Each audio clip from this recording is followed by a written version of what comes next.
Hello, team. Today we'll be reviewing the Coro console, going over 14 of our different all-in-one modules. First thing you'll see when you're logging into Coro is our main dashboard, which populates with all the tickets that require admin intervention. Coro covers your whole entire cybersecurity stack, everything from cloud, email, endpoint, data governance, network VPN, DNS filtering, mobile device management, endpoint detection and response, and email encryption. When you first connect to Coro, the way the process works is you receive an invitation, or the admin of the account will. First step is to connect your cloud application. We currently support 365, Google Workspace, Salesforce, Slack, Dropbox, and Box. The way to connect is via API, so it takes about 2 to 3 minutes or less. Just need to put in those global admin rights to be able to connect. Once we've connected our cloud application, the next process will be rolling out our endpoint protection, or our endpoint agent. It's one agent across the board for all services from antivirus, EDR, virtual private network, DNS filtering, so on and so forth. The way we roll out is we support both Mac and Windows devices. So you can see here, we can either do a copied link or download the MSI in case you're using an RMM tool or a group policies, or the way that you do a mass deployment. Connected our cloud application, rolled out our devices. The next portion will be adding our users, which we could do in add specific users, import a CSV, or what I would recommend personally is an add protection to all users. We can have subsets of groups if you have built that out in your 365 Active Directory. I believe it's now called Entra. And apply exclusions as well for certain users to not be protected. Admins can have as many as they so choose. They can have different roles. For example, just the viewer. They can't take any action, only view the tickets. An administrator who can't take action. And then last is super admin, who could do actions, invite, so on and so forth.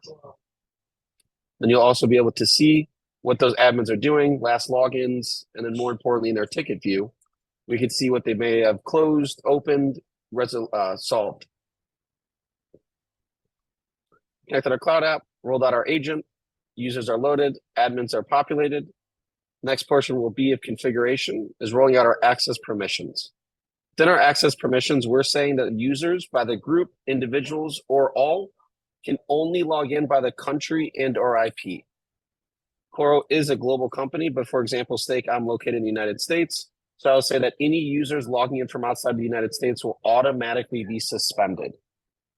You can also make them sign in or take no action at all, but being alerted to your admin panel. Next part of configuration is setting our device posturing. Then our device posturing, we have a number of different things we can enforce. For example, USB lockdown. Someone cannot walk in with the USB, steal a bunch of sensitive information, and go about their day. Something like a firewall being disabled, we can set a policy to automatically enforce or return back on. Then our AV settings, we have our real-time malware and ransomware protection, advanced threat control. If you're running Windows VSS backup, we take a 4-hour snapshot, couple very well with Windows Defender. And we do run an initial scan when being deployed, because what good is an endpoint protection if there's already some sort of spyware or bad malware on the machine before we got there. Can allow block policies, processes, files, and it'll populate right here. Add on Wi-Fi phishing, which prevents any kind of honeypot, man-in-the-middle Wi-Fi spoof networks from being able to be connected to. Email security is pre-configured, looking out for malware and attachments, phishing, spoofed, bad impersonation, which I'll get into more depth as we move on. If you have a pre-built allow block list for senders or domain, we can import that using a CSV file. We have our add-ins, which is our Coro plugin, which gives the ability for end users to give feedback directly to their admin, whether they deem it malicious or non-malicious. The example I like to share is, let's say I have a personal Gmail account, which I do, and I'm sharing information to my work email, which is Office 365.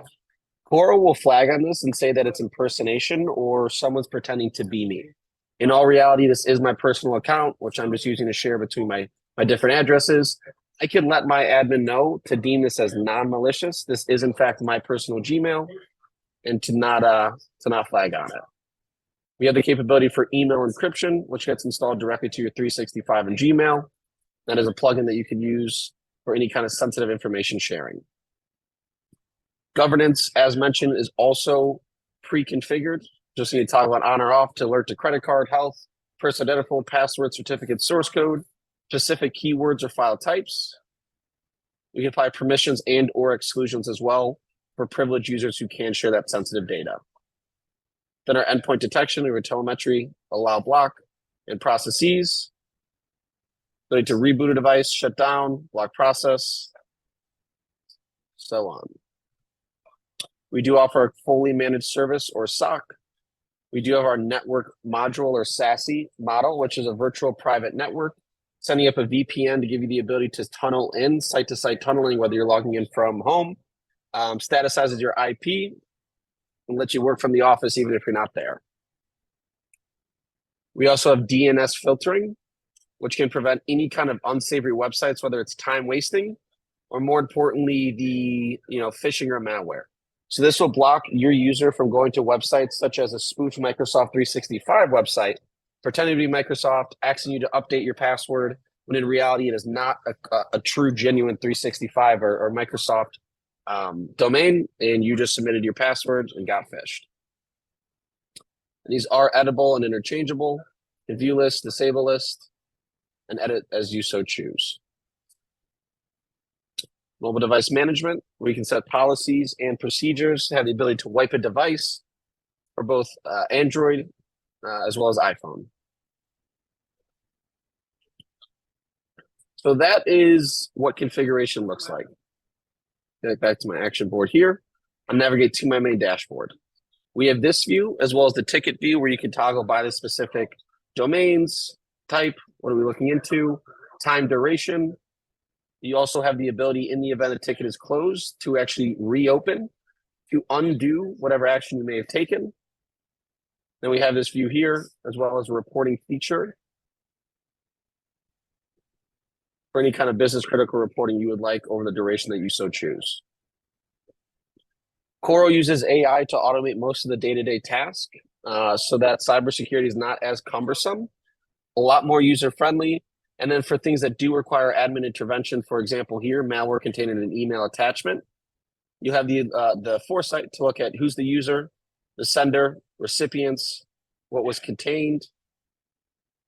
Pizza bomb, here's our email attachment, activity log corresponding to this event. And the ability to take an action to block said sender. You can block by the sender, email, domain, permanently delete. This will do a search and a sort of everyone's inbox to ensure it doesn't reside anywhere else. Then build out that allow block list so you can no longer send anything into the organization moving forward.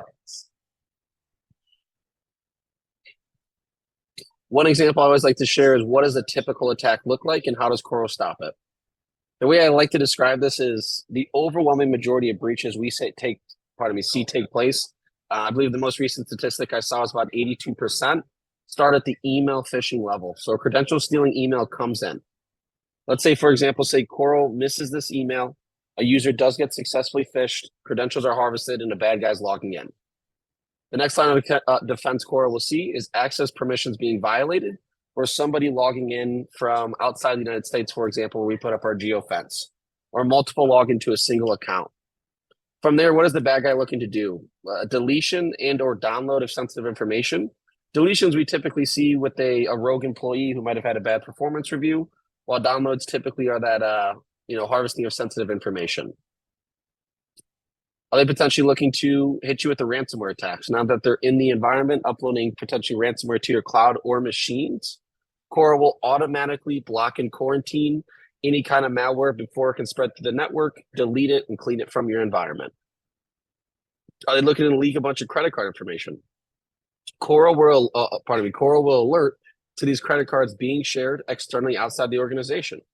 You can see our demo user sharing credit cards to another demo user. And in this example, here's a credit card.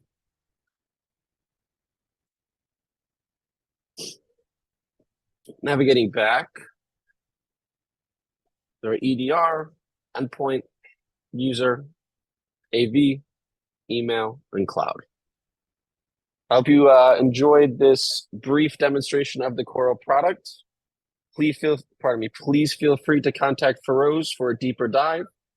and a free trial. Thank you for everyone for watching.